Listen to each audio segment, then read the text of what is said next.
A childhood revelation. Sometimes when you get older, you start putting two and two together. Most of the time it's funny, like a long, burning inside joke. Maybe it is a reference in a kid's movie when you get to see the R-rated film it's parroting.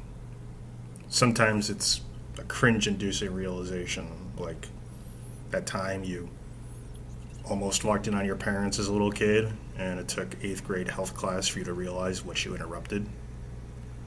Other times, it's downright haunting. I'm growing up on a farm in a small rural town in Wisconsin, and most of the people know each other here. Nothing ever seems to slip by. We know who shoplifts, who got a free pass on a drunk driving incident, and why not to buy the Swiss cheese at the one deli counter in town. I'm 17, and I think I was 7 when this happened. Well, I'm getting ahead of myself here.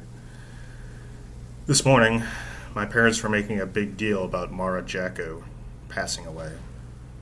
Apparently, she killed herself. I remembered her. Well, I remember her by reputation.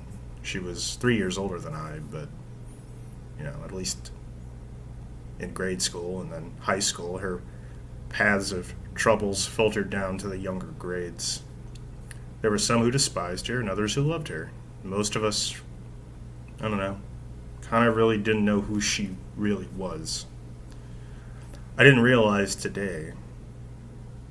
until today, that we actually had met a long time ago. I remember one night when I was 7. It was a very cold night in January or February, and there was tons of snow on the ground.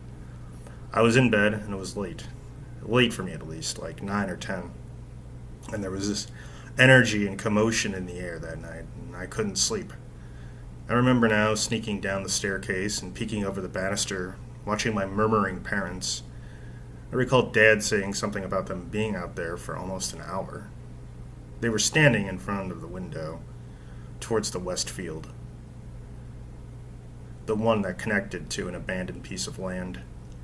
My dad had his binoculars out, and he was staring out at something across the field. I wanted to know what they were looking at, but I knew if I asked them, they would just tell me to go back to bed. So instead, I decided to creep back upstairs to look out of the small bathroom window which faced that direction. I was able to get my little head through the opening and peer out into the cold night.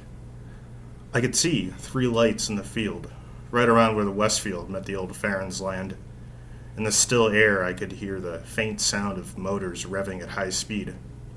I knew instantly what they were. They were snowmobiles, and they were pretty common this time of year, obviously. Usually they would speed across the west field parallel to Farron's, and never coming across from Farron's, though. The headlights on the snowmobiles danced in the same circle, the same part of the field, always turning left with their lights blinking in and out with each rotation. They were too far away across that field. It looked like somebody was running in circles with a birthday candle in the dark. I stood there with my head out the window for a few minutes, and then I think I either got bored or tired, and I must have gone back to bed. I remember now that a few hours later, I was woken up again. I remembered my dad telling Mom to call 911 in a frantic voice. I fell out of bed and again crept along the dark corridors of the hall and towards the staircase. Dad was grabbing towels out of the bathroom and heading towards the door, stumbling to put on his winter boots. Mom was in the kitchen on the telephone with the police. Again, I knew what would happen if I came downstairs at that time. I'd just get yelled at, so I went back to the window in the bathroom. I looked outside, and in the soft glow of the porch lights and the Christmas lights that we left up, I could see a young girl, bundled in dark red snow gear.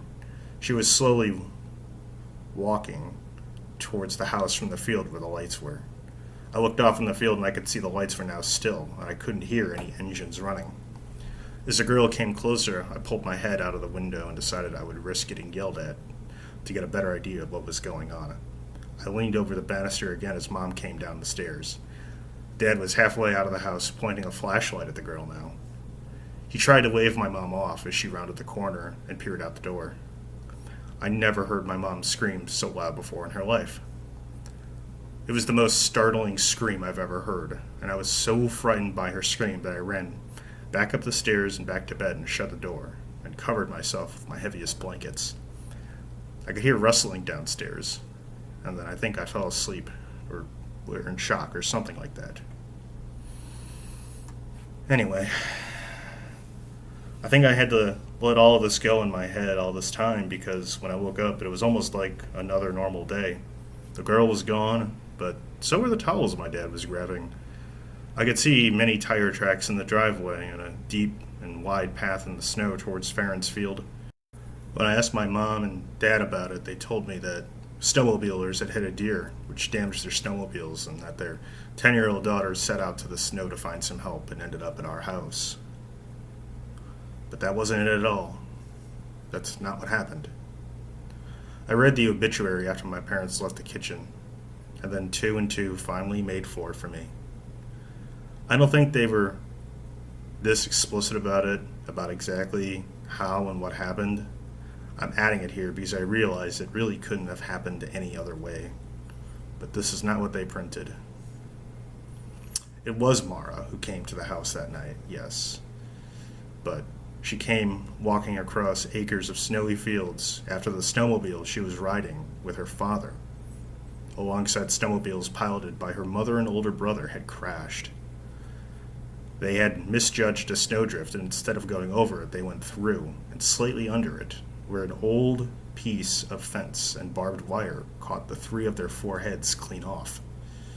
By some cruel miracle, their hands remained tightly gripped to the throttle, so as they leaned to their left collectively, they circled around that field with Mara trapped on board, holding onto her decapitated father's body until the snowmobiles ran out of gas.